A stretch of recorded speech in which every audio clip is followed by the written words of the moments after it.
What is up, ladies and gentlemen? Hello, my name is Tyler Tarver, and I'm so excited you're joining us at Tarver Academy YouTube channel.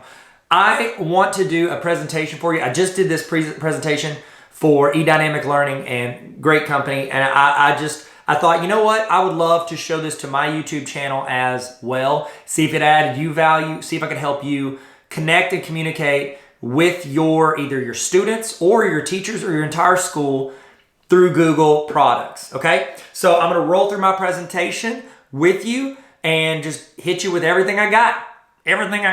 Okay, so here we go. If you wanna follow along with me, if you wanna have the slideshow, that way you can skip the different slides, just scrub across the bottom and you can go to wherever you wanna go. So this is Google for School and Classroom Communication and Collaboration, okay? So starting off who I am, and I don't wanna go through a ton of this, but there's one thing in my little bio I do wanna hit up, because I want to show you that what you're going through right now, if you're teaching online, if you're teaching remotely, if you're using Google's skills, these tools for a while, or for the first time ever, I want you to know that I've been there.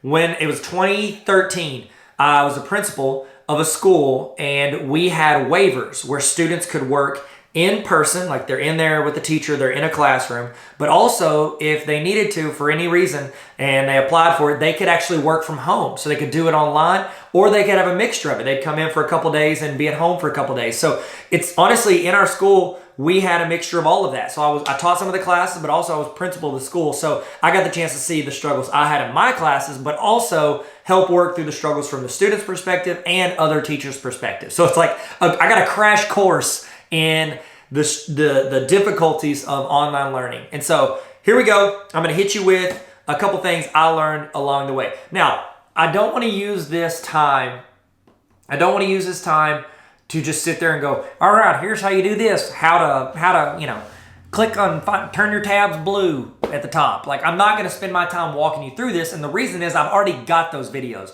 They're on this channel. Subscribe to it so you can find it.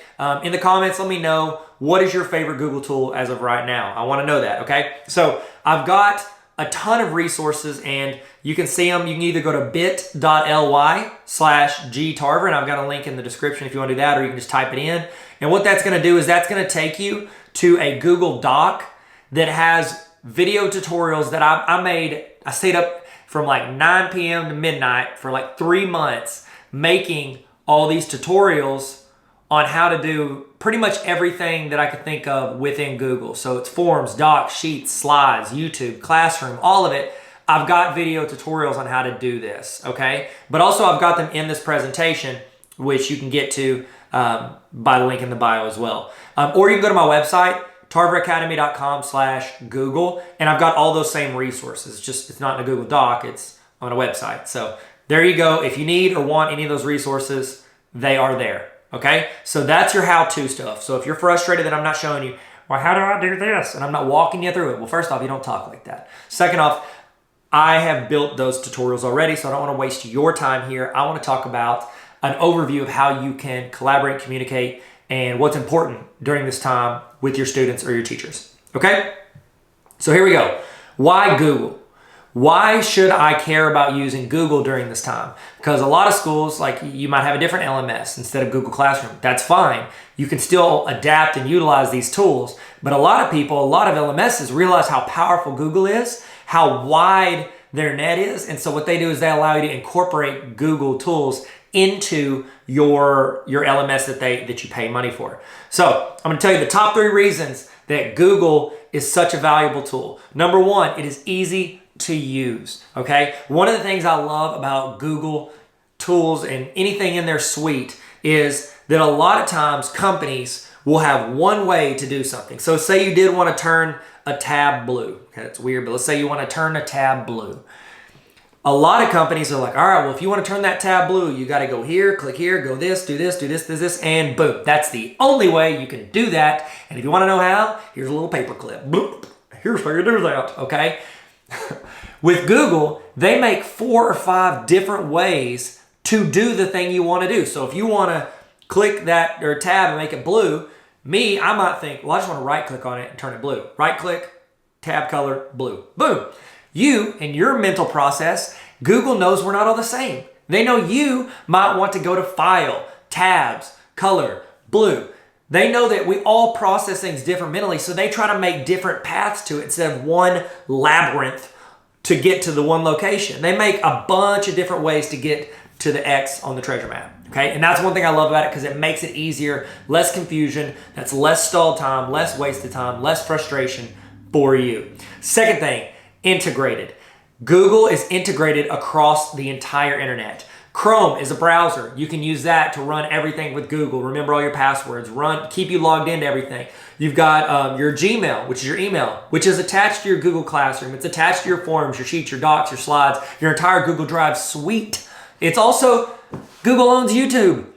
Google makes great products, and if they don't, they buy people who made great products, and then they link everything they can so you can sign in with your email, and it covers 95% of what you want to use. So you don't have to remember, because you guys know teachers and students have enough passwords to remember to where they don't need to have to remember anything else. Let's remember one, and then that company covers so much ground.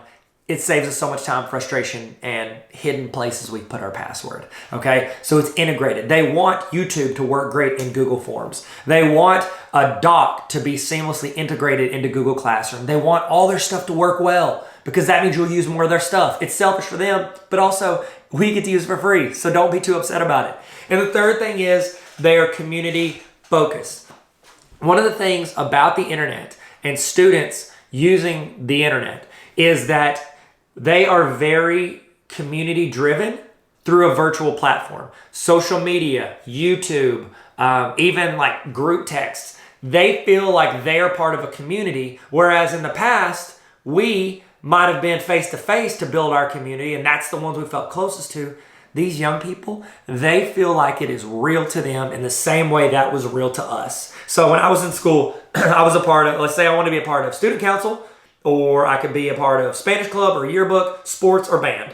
And if I didn't fall into those 5 categories, I didn't have that community of people. It's maybe I'll find a few friends that have similar interests, but it wasn't like I could be a part of that group. Now, there's so many niche markets within the internet. Anybody can find a narrow thing. Like I like cats who dress up like Elvis.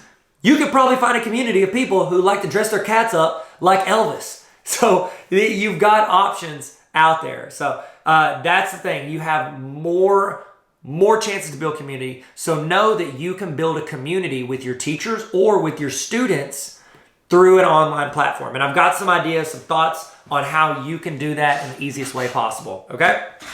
So first thing I want to talk about with community, collaboration, connection is your email.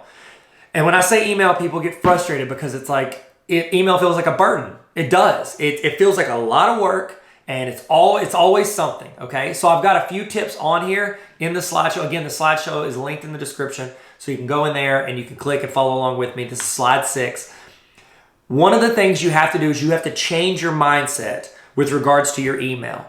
You need to picture your email like a to-do list, okay? So any email you get, you have to read, and if it needs a response, you respond. If it doesn't, you move it along, okay? And if it's not irrelevant to you, say it's one of your 400 emails from Target that you're still getting, even though you haven't clicked anything in 2 years, you can unsubscribe. I've got a link on how to do that in here. Unsubscribe from that email list, okay? But here's the thing that's important to remember. If a student reaches out to you via email, or a teacher or a parent or anybody, if anybody reaches out to you via email, know that that is just as real as if you're teaching class, you say any questions, and a student raises their hand, you look them in the eyes, and then you ignore them. That's what you're doing if you do not respond to an email. Emails have to be responded to. Stop acting like they are optional. Do you understand? I'm serious. I remember when I was a freshman in college, I had like a rough month or something, and I emailed somebody who had been a mentor to me, and he ignored my email. Since that moment, I thought, because I know what that felt like to get it ignored, and that was 2003 or 4. So it's like now, if you do that, it's even more of an impact on people, and it hurts. It hurts. It's like being ignored. So do not ignore emails. Find a way to make it work for you and get a system that makes it organized, okay? Next, let's talk curriculum maps. Now, I know your school may have something set up for lesson plans or curriculum maps or how they stay organized. Great. If you enjoy it, use that. If not, I've got a template for you I want you to try out. I want you to edit it. I want you to make it yours. I want you to make it something that works for you. Delete columns, delete rows, make it something that works for you. But this is something that I've felt is helpful. All right, so I'm going to click on this. Keep in mind, this is a Google Sheet. That means that it is not done. It is not a PDF. It is not a piece of paper that is, oh, here it is, and I wrote on it. Now that's what it has to be for the next 10 years. This is something that you can continue to change and adapt and mold and add to. So here I'm going to click on this example one. So here's an example course map.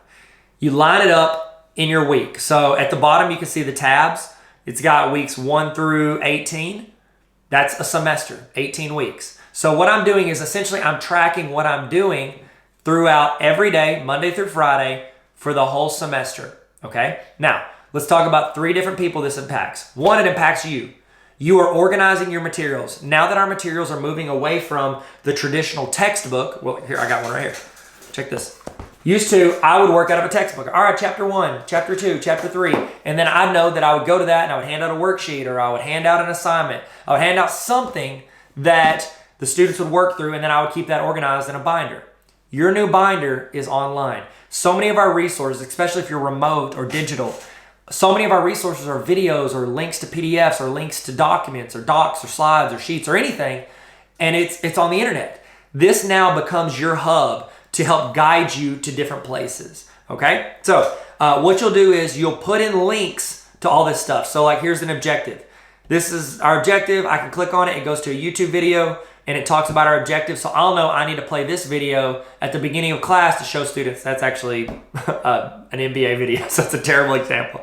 So you can go in and you can click on these things, and it'll go to different things that help your students. Now, you're thinking, that's fine, Tyler, whatever.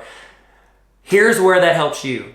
Right now, it helps you putting it in because you're putting all that information in. You know who it's going to help the most is you 1 year from now. You know why? Because how many times have you taught a lesson at the end of the day, you thought, man, that was an okay lesson, but I think it'd be better if I changed that video out with something a little bit more applicable. Okay, you know what, I'll do that next time, but now I got to prepare for tomorrow.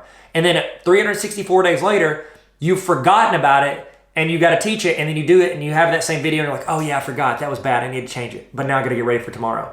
This allows you to go in and reflect here on this bottom square and tell yourself in the future what you can do to make this better. Okay, so it's like you are almost giving yourself a co-teacher, which is you from the year before. So put in notes, keep it quick. Don't spend a lot of time writing an essay on it. Just write, it was good, went a little long. Okay, I know next year when I go in and I'm looking at this, I'm like, oh, I need to shorten this a little bit. Also, I like to color code my system. So I use 3 colors. I use green, yellow, red. Green, yellow, red. Green is good, means go. Yellow, could be better, could slow down, could speed up, you don't know. Red is bad, I need to change it. So all I do at the end of the day, after I've taught my lesson or ran my lesson or got feedback from students, I make it red if I don't like it. So next year when I go in and I'm planning, then it's like I'm giving the work to my future self. They're gonna go in and find a new resource because that was red. So I'm gonna try something else. Okay, that's how it helps you. You know who else this can help? Collaborators. When I taught geometry, there were other teachers that taught geometry.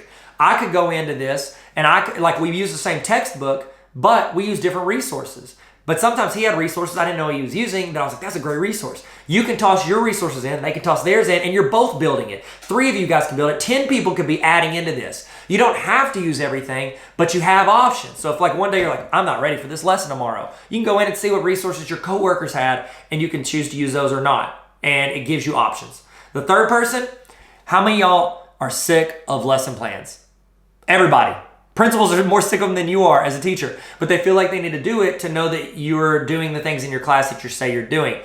So what you can do is you can share this Google Sheet with your principal, and then they can go in and see at any point in time what you've got, what you're doing, what resources you're using. And also, sometimes principals get to go to PDs or do trainings that you might not get to go to because you're in the classroom. Well, guess what they can do? If I'm a principal and I'm at a training and I see this really great website that helps assessments on slope-intercept formula, then I can go into your doc for my math teacher. I can Command F, find, type in slope, see where you do slope throughout the year, and I can paste the link and be like, hey, this is a pretty good link. I don't know if you want to use this. And then when you get to it, you can see that link. It allows everybody to collaborate. And also, like say I need to contact my principal about something. I could go here and say this is the objective. I can right click, insert comment. I can hit the @ symbol, tag, say my administrator is Leanne. I can tell Leanne, hey, is this good? And then I can assign it to her, and it is going to notify her, give her an email. It's like we can communicate through the doc. Or I could say, hey, change this. Hey, do this. Hey, add a resource here. Whatever, we can communicate through here. So, great resource. And I've got if you click on this right here, it'll ask you and you'll get to create your own. You can have a template. So, I want to show you this too while we're here. You notice how it says make a copy? That means that when you click that, it forces you to make a copy. You click this, it duplicates my template, and it's yours. Me, Tyler, I don't have access to that. Only you have access to it. It's in your Google Drive. It made a copy for you, okay? So how do I do that? That's easy. I'll show you. So up here, do you see this in the Omnibox? They're the address bar. It's Omnibox is what it's called. But you go in there. At the end of all of these, there's going to be a slash, and it's going to say something like edit if you're an owner of it. I can delete that, type copy, and then now I can take that link and I can send that link out. That will force people to make a copy of it. So say you have one of these curriculum apps that you've built over 2 years and it's incredible. And then your boss, your principal is like, hey, we got a new teacher and I need you to share it with them. And you share it with them and then they go in and screw it up and you have to go in and fix it. Well, what you can do is you can force make a copy, give it to them. It'll duplicate all of it for them and they can go in and mess it up on their own. It doesn't mess with your copy. So that's just a little hack. If you want, I've got a video on how to do that in that skills checklist. Okay, next thing, let's talk about it. Basics. If you want to create a class in Google Classroom, you should. It's pretty easy to do. If you do not see the option to create a class, it says join class, create a class. If it only says join class for you, that means you signed up as a student. You need to reach out to your administrator at your school, your tech administrator, have them put you in the group as a teacher so that you can create a class. Okay? Cool. Next. Whenever I was teaching, and I was teaching math, and I was utilizing at our college, NLC College, that's what's up. I was teaching math, and what I would do is I was using Google Classroom, but one of the most important things with Google Classroom you got to keep in mind is that you're going to teach this class again a year from now. You can reuse what you're posting in there just by the click of a button. Click, and you can repost something. The problem is you can't repost it if you can't find it, okay? So when you're labeling this, make sure you work out a label system that works for you. Get something that is very procedural and something you can remember. The one I did was I would do a number at the beginning. That was the day I was teaching it. So day 1. So 1 dot, okay, decimal dot, coordinate, whatever point. I don't care what you call it. 1 dot. And then if it was a 1 in my 10th spot, that meant it was a review. So I would give it to them beforehand as a review. If it was 1.2, if a 2 was in that 10th spot, that would be classwork. A 3 is homework and a 4 is resources. That is how I organize it. So at any time, I might not have a .1, .2, .3, .4 for every single day, but if I had a .3, I knew, bam, that's a homework assignment. I know that when I'm going to find it and look for it. It helps me search for it later. Also, and I've got a screenshot in there of it, I created a spreadsheet where I would work out and just like list in the days. That was how I did my curriculum app, the thing I showed you earlier. You wouldn't have to do that. You could put it in your curriculum app. I did it here because I didn't have to do all the other stuff. I found what worked for me for that class, and this is how I did it. And then I linked to stuff. Makes it so much easier in the future. You do this for 1 year, it takes just a little bit of time. An extra 5 minutes a day is gonna save you hours the next year. And you're gonna be a better teacher because you're gonna build on what you did the year before. You're not gonna just keep doing the same thing in a cycle, okay? So, next thing. This is a next level feature in Google Classroom that you guys need to know, okay? Whenever you go to submit something to your class, say I go in and I drop a document for my class in Google Classroom. It gives you 3 options right here. Y'all see this? Y'all see this? Y'all see this? Get a load of this. Oh, I ran away. Here it is. Look at this. The first option, students can view the file. That means everybody can see it. They can't mess with it. They can't change it. I made something. I need you to read it or watch it or look at it. You can view it. The second option, students can edit the file. That's something I want everybody to get in on. We're all going to, I just spilled my water. We're all going to jump in to this, into this slideshow, and we're all going to add slides to it. That's a great activity. I do that all the time. I'm like, all right, everybody jump in and do this. And they all just pile in and they start building out their slides and they create the class presentation. And then we take turns presenting. Awesome. Everybody edit. The third one, and this is incredible. You can build a template or a rubric or whatever you want. You can put it in there as a doc, and then you can select make a copy for each student. What it's going to do is it's going to make a copy for all 30 or 150 or 2,000 students. It's going to make a copy for everybody. It's going to label it automatically, their name, dash, and the assignment name. And it's going to go to a folder automatically that you own and you can see immediately. So I could make just an easy, put your name here, what the assignment is, which I wouldn't need to because it's in the title. Put your name here, class period you're in, and then here's question 1, here's question 2, fill in the box. It's easy. It took me 3 minutes to make that template. I can go attach that in Google Classroom, and then I can assign it to my students. It'll create it for everybody, and then I can go in at any point in time and see their progress. So it's due in 3 days. 2 days in, I could go in and go find little Jimmy, see that little Jimmy ain't done any work. He hasn't put anything in here. I can reach out to him and say, from the doc, I can do the thing where I do @ and I can tag him. I can say, yo, little Jimmy, you ain't done anything. Start putting your work in here. Where are you at? Do you need help? Can I help you with this? Where are you stuck? Etc. And then you communicate through there and you can see their progress. Or you can go in and say, oh, wow, Hannah is really she's going the wrong way. She's doing good work, but she is not understanding what her assignment is. And you can go and get her on the right track instead of her submitting it and getting a bad grade. So that is a phenomenal feature that they have in there where it creates an I love organization. Anybody else love organization? In the comments, do you love organization? Yes or no? If you say no, get out of here. I'm kidding. You're doing great. So next thing, if you're not using Google Meet, you should. Google Meet is an amazing feature, and Google is it's like they turned it up like ×8 speed at the past 2 months. They had it. It was a good feature. They were rolling it out. They were changing from video hangouts to Google Meet. Then they were just like, nope, we got to do it. And they shot off. And now it's actually available to everybody, not just classes. But you have a Google Meet that is specifically attached to your class. And I've got 2 places right here where you can click it to go to that meet. That's for your class to meet. Only your class. It's secure, okay? It's in there. It's all directly in your classroom. You don't have to go out and create it. You just click the link. Students can see it. They can click the link. They can be in there. Boom. Google Meets, use it. And if you're like, well, I don't like Google Meet because I can't see all the students in the class. It only shows the person who's talking. There's a Chrome extension. I've got a video on it. Or you can just search Grid View. Click on it. That extension will give you the ability to see everybody's face at the same time. It is great. The end. Also, you can record and export your session so if a student misses, they can watch it later. Okay? Here's a big one.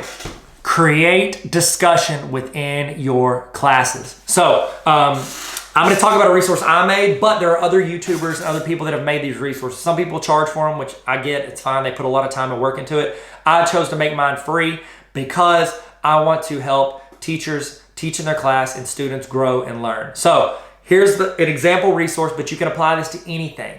I was thinking through what a bell ringer is? Bell ringer is where at the start of class, you do a problem that either relates to a previous topic or students will research an upcoming topic or what you're working on now. And they do that while you're taking roll or doing administrative things. It helps get their brain working, get them working while you're doing something else. How can you do this either in the classroom or virtually or online? You can find something that is short and sweet, but also gets their head turning, gets their brain working, starts a discussion in their class about a topic. I chose to do one on quote of the day. So a lot of people love quotes. I love good quotes. They inspire me. There's something that reminds you, also make you think. And so what I did was I filmed 180 bell ringers, essentially quote of the day videos, showing people how to, not showing people, but talking students through the process of a famous quote. I list the quote. I've got on most of the videos, I've got it listed on the screen. I was like, here's a quote from a notable person. Here's what they said. And then I tell the students to pause the video and write down their thoughts. Comment your thoughts. Or here I go. I'm going to start in. I'm going to tell you my thoughts. So it's like I give them the quote, read it to them. Then I tell them my thoughts on the quote. And then I ask them for a discussion based on their thoughts. Do you agree with me? Do you disagree with me? Did you hear something different? We can all look at a quote and get something different out of it, or relate to a story personally out of it. What I did, I tried to talk about what I thought from it. This is a great way to start a discussion in your class. You could literally post one of these in your Google Classroom every day, have it auto post. You could spend 10 minutes and you could have it post every morning at 8 a.m. Monday through Friday for the whole week. And you have an assignment for them to do for 5 to 10 minutes every day, virtually or in class, that they know they need to do. And what they do is they can comment in Classroom just for you guys. They listen to the video, they give their thoughts in the comments in the discussion, and then they reply to one person. I've actually got an example of what that looks like at tarveracademy.com/quote. If you go there, you can literally just copy paste. Hey students, do this, do this, do this. I gave you what to say. And then I've got a list of all these quotes. You can just copy the link and post it in there, okay? So use that. Let the conversation take its own form within your class, and let them reply and talk to each other about it. So if you don't want to do this for this, I've also got, if you're a math teacher, I've done this, bell ringers for math. I've got that on there as well. Go to tarveracademy.com and click bell ringers and click math. I've got problem of the days where I work through the problems. Other YouTubers have done this too. Find somebody that relates to what you want your students to learn about or talk about every day. Make it consistent, and then let them know they can go in. After like 2 or 3 days, they're gonna know what to do. They're gonna know it's coming. Some might look forward to it. I'm excited to learn this new quote. I'm excited to learn about this problem, and I wanna keep moving every day. So there you go. Now, guys, this may be the most important thing I talk about with community and building community with your students, your class, your teachers, anybody that you are working with virtually. This may be the most important thing. And I want to start with this. Stop calling real life, and online. Online is real life. It is real life. For some people, it is more real than the classroom. And you think, well, Tyler, face-to-face, that's the only way it's real. No, it's not. I'm sitting here talking to a camera in an empty room, in my empty office. But on the other end of this video, you are looking at me straight in the eyes. I'm talking to you individually. I'm talking to you face to face. For our students, for young people, and for most older people, this is just as real. They connect with this because someone's talking to them. If I'm talking to a class, I'm talking over their heads, or I'm looking around, I'm rotating around the room. I'm not talking to any, like, if you're, picture this. It'd be like you sitting there and staring at one student and talking to them the entire time. Is that student going to feel like you're talking to them? Yes, because you are. Whenever you do a video, you are talking to them. You need to make videos for your students. And if you're thinking to yourself, well, I don't want to make a video. I don't like videos. It doesn't matter. Your students like videos, and you like connecting with your students and building rapport and building a relationship where they trust you and they know that you care about them. This is the best way to do that in a virtual environment. Okay? Now, you do not, I put my videos out on YouTube for everybody to see. You do not have to. Google, and I've got a link in there where you can do it directly in Classroom. It doesn't go to YouTube. You can record it with your phone. Yeah, I'm holding my hand up like it's a phone. I have a phone.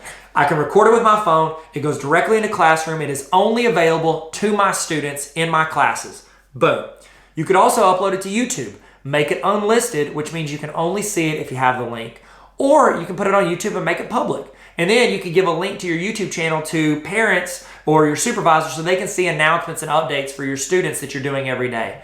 It is a great way to connect with your students. Make videos for it. So like if I got a template in here later and we'll talk about like your flow of your day. But if I'm doing a class, I'm making videos for my students if I'm not meeting with them in person. And honestly, I should do it if I'm meeting with them in person as well. Start your day off, encourage them, give a story about something you're going through or you're doing, or a way that you're growing in this time, in a way they can do the same. Encourage them. They're watching other YouTubers do it right now. They want to watch you do this, okay?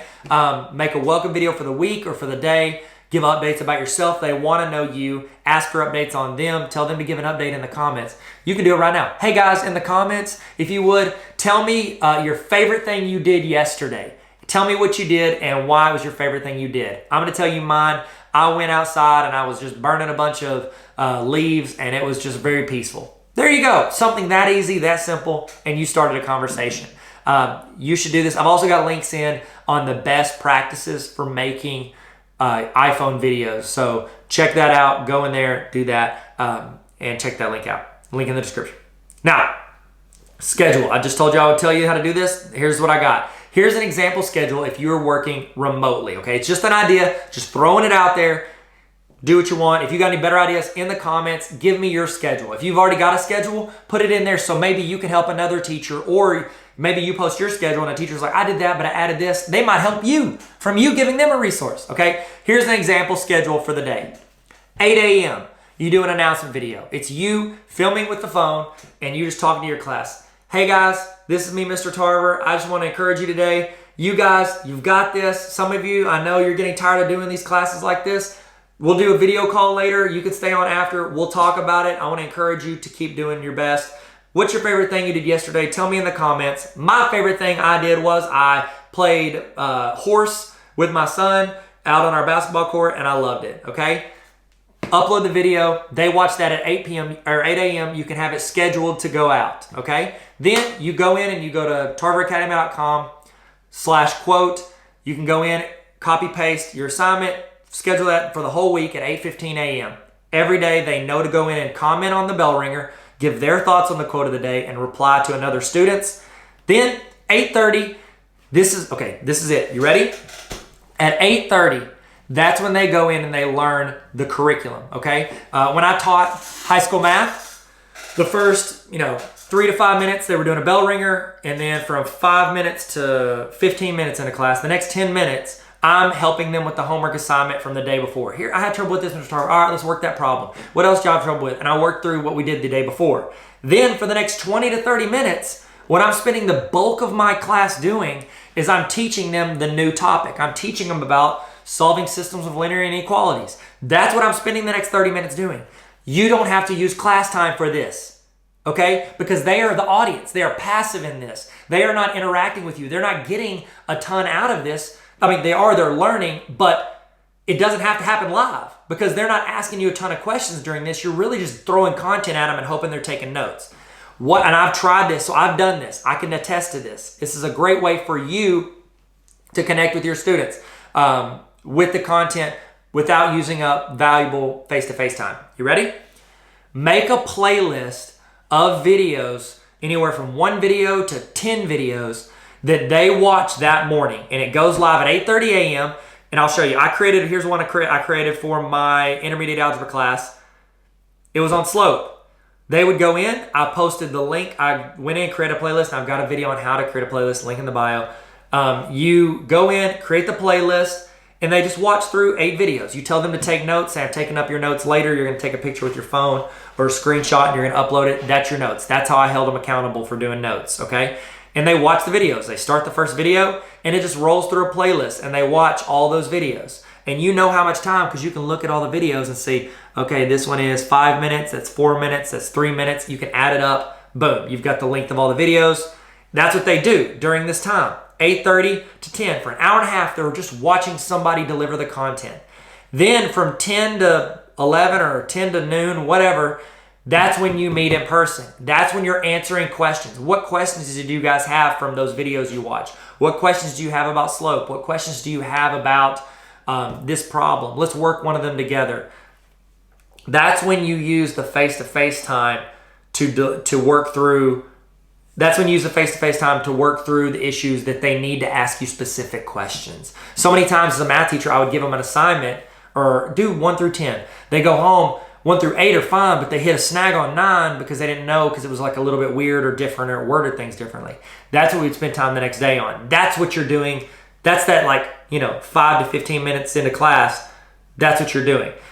Then what you can do is at 12 o'clock, that's when they're working on their homework. You can say, okay, guys, your assignment is to go out and pick one other student and you two collaborate on this. Or I'm going to give you this assignment here. You're going to fill it in here. You're going to go out and you're going to film yourself making a video where you pretend to be Benjamin Franklin. Let them create. Let them do things. Let them get outside the house. They've been in the house since 8 a.m. doing your assignment.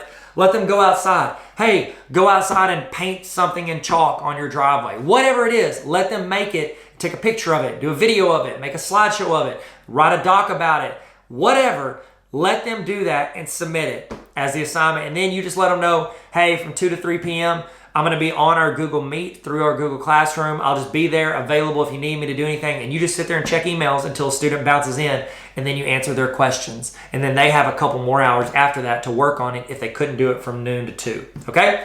That's my example schedule. I think it's great. If you have a good idea or a good example schedule, please put it in the comments. I want to hear it. Link to it, whatever. I want to see it because I love getting new ideas, and I know this is just an idea. This is just an idea for a template. It's not the end all be all. So there you go. Next, Google Forms. Google Forms, if you're not using them, you should be. They are incredible, okay? So I'm going to show you an example. You can create a Google form that everybody starts in the same place, and if they get it right, they keep moving along. If they get it wrong, they can be taken to remediation or more help, and then they can come back and join everybody else. And you can have 5 or 10 questions where they are, going through the assignment, and if they get it right, they keep going. If they get it wrong, they can get help. So, for instance, let's go. I got to fill this out. This is my intro page. List everything I know about Pythagorean theorem. Okay, triangles. I definitely didn't spell triangles right. I'm sorry. I was under pressure. Triangle. Hopefully they write more than that. Then you can have them watch the video. This is them working through the assignment. This could be your assignment you give at 8:30. You could just have them go through a Google form. I've done that before. So I go through, it's me teaching Pythagorean theorem. What's up? And then they answer a question. Which side is the hypotenuse? And we all know the answer is C. Boom, they get it right. They move on to a quiz, okay? Now, I'm gonna go backwards. Let's say they get it wrong.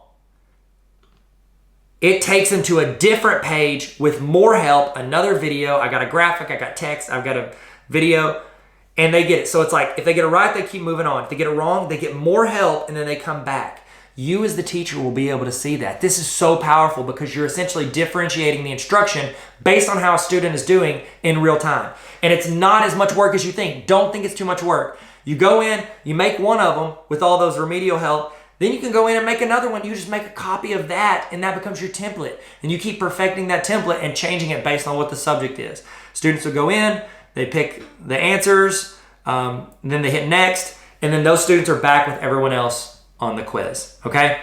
Also, just a fun fact, this one's for free. I like to end every single assignment in a Google form with this question. It's like a scale question. How confident do you feel about what you just did? 1 to 10. Because we know sometimes the results on a quiz or a test don't always equate to their confidence level. Sometimes they're confident, they feel good, and they fail it. Other times they guess well, and boom, they get through it. So build a template, then duplicate it. Now, I want to give you this is a little cheat code, and it's for math teachers. This is how I got the example, but anybody can use this, okay? It is difficult to teach math online, and I'll tell you why. English teachers are like, well, it's just as hard to teach English online. Here's the deal. Every letter in English is on a keyboard. There ain't no square root sign on a keyboard, okay? So it's hard for us to even just type it up as a math teacher. So here's what that's not how you spell my name. That's close to the last name. Favorite pizza place, Blaze. That's just a fun question I added in on this quiz. This is an actual assignment I gave my students, okay? Now, we're going through multi-step equations.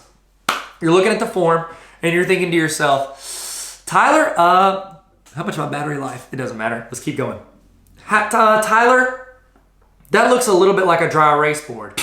You're right. It does. You're very perceptive and smart, and I'm going to show you why. So let's say I get this question correct.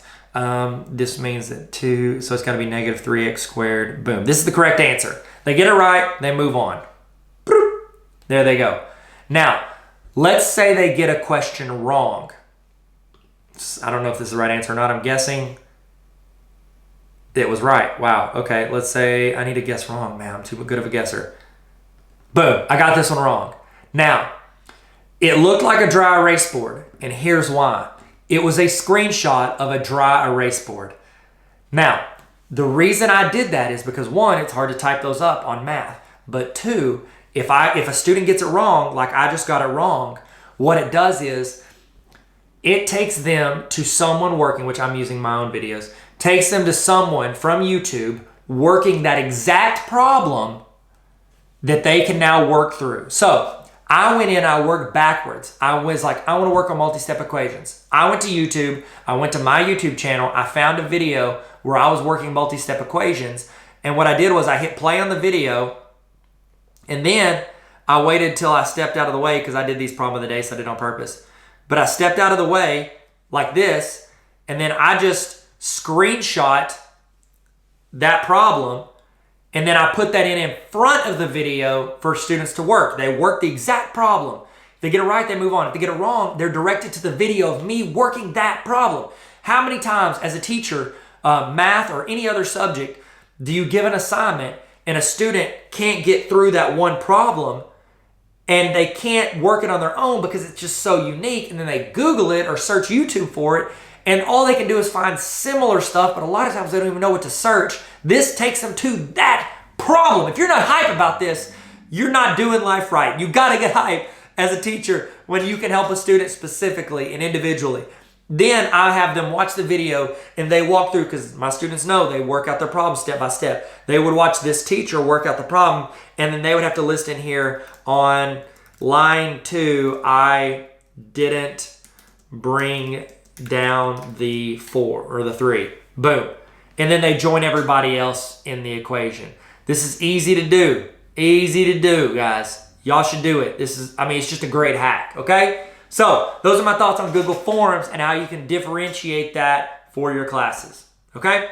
Next, whenever you're delivering assignments in Google Classroom, you can make like the bell ringer. Say you do the quote of the day bell ringers that I have, and you want to apply that to all 7 of your classes. Even though they vary, quote of the day, it's a good way to get their mind rolling. It's only 5 minutes. It's a 2-point assignment, or it's not worth anything, whatever. It's just something they need to do every day. You can go in and you can actually select to send that to all of your classes at the same time, or all but one of your classes. This is something you can do in Google Classroom, and I've got it on the far right, specific classes. Or let's say you want to give, that you have 5 out of your 20 students that are falling behind on something, or they need more help, or they have a different way they like to learn. They like to listen to it instead of reading it. Okay, great. You can assign that specific assignment to just those 5 students by selecting in the right-hand side. You can go in and say which students you want to select for it to go to. Okay, so it's a great feature that Google has, and I've got videos on how to do that. Link in the bio or link in the description or whatever it's in.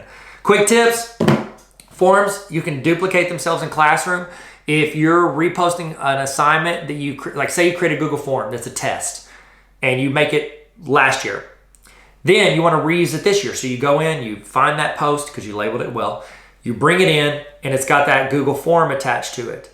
What it does is it'll ask you, do you want to create a duplicate or a new form of it? You say yes. That way, when they fill it out and all their answers come in, it doesn't filter in with last year's students. It's a brand new crop of students, okay?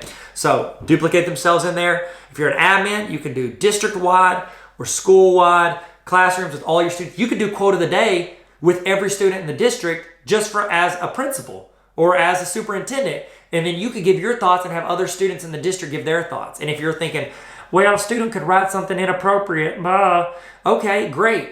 You could go in and address it. You find that student's comment, you screenshot it or save it or whatever. That becomes a discipline issue. It's the same thing as if you were in the auditorium, you had everybody there and a kid yelled out something inappropriate. That's the same thing as them commenting, and it's a good way for them to learn in an environment where you can go in, screenshot it, handle it, and delete it, and that student can learn from it and not go out on the internet and be a troll on YouTube comments, because I see those too. You can run polls. It's a good way, like, hey students, how do you feel like your virtual classes are going? And you can assign that to every student in the district and get a real quick look at how students feel about online learning. You can do it for your class. How do you feel as a class we're doing online learning? And then you can start asking for opinions and ideas. Let the students give you ideas. They know what they like. Let them tell you. And obviously you don't have to listen to, I don't want to do any work. Be like, okay, well then graduate. So you can send emails. We talked about that. You can target people with assignments specifically. You can do the same thing with emails, and you can send out emails to specific students. It does so much more. If your school's not a Google school, just tell your superintendent to call me or give me their number. I'll call them and tell them that they're not being a very good leader because they're not doing this correctly. And that's it, guys. So I've got a few links to those resources. If you want that website where I have all of these Google skills, Google Drive, Docs, Sheets, Slides, even a Google digital citizenship that I got ideas from Google from, from their curriculum. It's a digital citizenship, teaching students how to be good stewards online. That is linked on my website, tarveracademy.com/Google. You can get to this presentation with all these links at bit.ly/gclassroomy. That's weird. And you can also join my email list at bit.ly/Tarver email. Thank you guys so much. I hope this added you some value. I hope you learned something. I hope you grew professionally. I hope that you took one step closer to being the person in your classroom that empowers and moves students ahead in their education. Thank you guys so much. Tyler at Tarver Academy YouTube channel. Please subscribe. If not, I'd rather you have a good day. See you guys later.